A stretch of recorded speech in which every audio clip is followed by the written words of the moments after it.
समीक्षा दीक्षित। आइए रुक कर लेते हैं आज की हेडलाइंस का, उसके बाद दिन भर की बड़ी खबरें। देश में कोरोना संक्रमितों की संख्या पहुंची 27 लाख के पार, मरने वालों का आंकड़ा भी 51,000 के पार पहुंचा।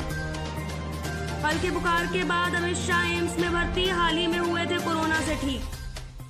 सुप्रीम कोर्ट ने पीएम केयर्स फंड को एनडीआरएफ में ट्रांसफर करने की मांग को किया खारिज।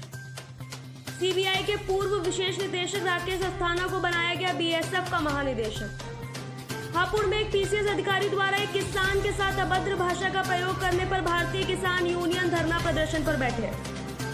कोरोना के चलते आगरा में 19 अगस्त से सभी रेस्टोरेंट और जिम खोलने का लिया गया निर्णय।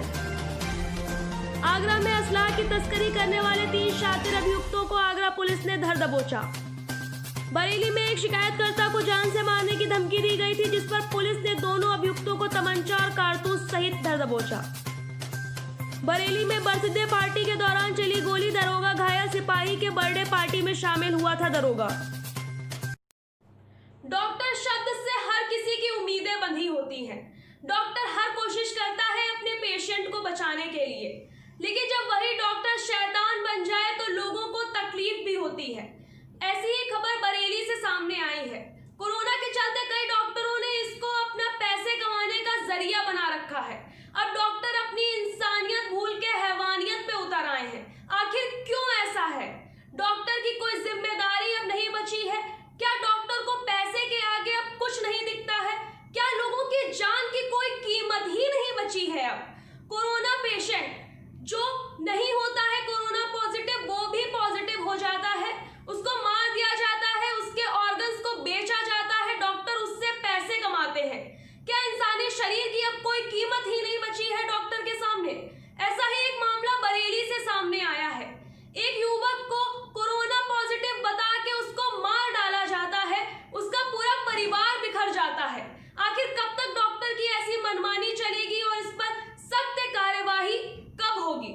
देखिए ये रिपोर्ट। कोरोना में धांधली इस समय बड़ी तेजी से चल रही है। बेहड़ी के निवासी मृतक सुरेश के पिता का आरोप है कि उनका बेटा बरसात में भीग गया था, जिस वजह से उसे सर्दी जुकाम हो गया था। इसी वजह से वो बाइक से 70 किलोमीटर दूर बरेली के राजेंद्र नगर स्थित गंगशील हॉस्पिटल में खुद बाइक चलाकर आया था और डॉक्टर को दिखाया था। डॉक्टर ने सुरेश को भर्ती किया और फिर कोरोना टेस्ट हुआ तो उसकी रिपोर्ट पॉजिटिव आई, जिसके बाद सुरेश को श्री राम मूर्ति मेडिकल कॉलेज में भर्ती कराया गया था। सुरेश का आरोप है कि उसका इलाज सही से नहीं किया गया था। सुरेश ने खुद ऑडियो और वीडियो एयर मैसेज करके घर वालों को बताया कि डॉक्टर कह रहे हैं कि इसको मार देंगे। सुरेश को ना तो कुछ खाने को दिया गया, ना ही उसका इलाज सही से किया गया, बल्कि उसके हाथ पैर बांध दिए गए, जिससे उसकी 18 जुलाई को मौत हो गई और 19 जुलाई को उसके शव का अंतिम संस्कार कर दिया गया।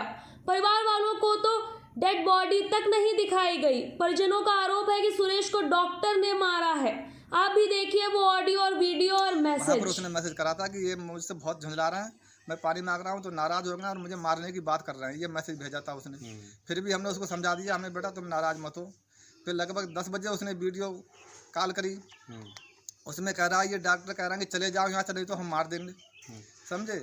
तब भी मैंने उसको समझा दिया। फिर लगभग 1 बजे के लगभग फ़ोन आया मेरे पास, तो उसने वीडियो कॉल करके दिखाया तो डॉक्टर बुरी तरह से उसको मार रहे हैं और बांध रहे हैं। उसके लिए लड़का चीख रहा बुरी तरह से, हाथ जोड़ रहा है, खुशामद कर रहा, बहुत प्रार्थना कर रहा है लड़कों की, अपने कसम खा रहा है कि मुझे प्लीज़, मेरी गलती होगी, मैं कुछ नहीं कहूँगा, मुझे छोड़ दो।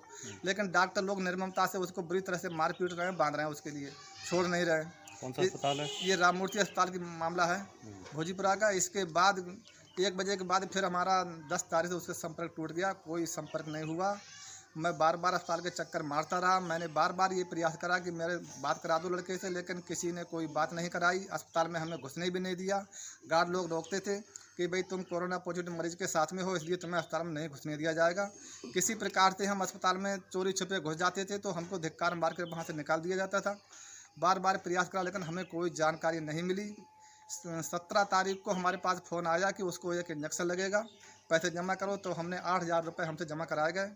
पता नहीं इंजेक्शन लगाया या नहीं लगाया, लेकिन मरीज़ की कोई जानकारी हमें नहीं दी गई। हमने जब गार्ड से पूछा क्या पोजीशन, तो वो बोले ठीक है तुम चिंता मत करो। हम उसी में शांति कर लेते थे। लेकिन 18 तारीख को लगभग रात के 9 बजे हमारे पास फ़ोन आया कि सुरेश कुमार की मृत्यु हो चुकी है। समझे? इस तरीक़ा से, इतनी निर्ममता से मेरे बच्चे के साथ जो घटना घटी गई है, मेरा पूरा परिवार तबाह हो गया। मैं बहुत दुखी हूँ। इसलिए आपसे कृपया रिक्वेस्ट है कि मुझे न्याय दिलाया जाए। आपके बेटे को बॉडी दी गई थी, डेड बॉडी फिर उन्होंने मोर्चरी में पहुंचा दी। फिर सुबह हमने बॉडी लाने के लिए कहा तो बोले नहीं, बॉडी हम नहीं देंगे, हमारे लिए आदेश नहीं है। बॉडी लेकर के सीधी सिटी शमशान भूमि बरेली पहुंचे। वहां पर उन्होंने सारा क्रियाक्रम स्वयं किया। हम लोग साथ में चले गए थे, दूर से देखते रहे थे। तो बहुत प्रयास करने के बाद उन्होंने आग लगाने का अधिकार हमें दिया। बाकी सारा काम उन्होंने किया। हमसे 8,500 रुपये लगभग वहाँ पर लिए गए। कुछ लकड़ियों के ईंधन वगैरह के लिए गए, और बाकी क्या कहते हैं जल्लादों ने। नाम आपका? उर्मिला देवी। आपके पति का क्या नाम था? सुरेश कुमार।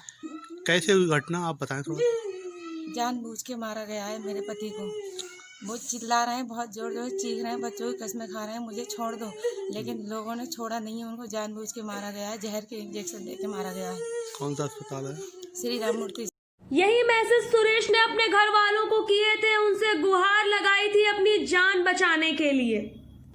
इस मामले में मुख्यमंत्री कार्यालय ने सीएमओ डॉक्टर विनीत कुमार शुक्ला को जांच कर कार्यवाही करने के निर्देश भी दिए हैं। लेकिन अब सवाल ये उठता है कि आखिर कोरोना में धांधली कब तक चलती रहेगी? कब तक कोरोना से निगेटिव लोग भी पॉजिटिव होते रहेंगे और उनकी जान इस तरह से जाती रहेगी?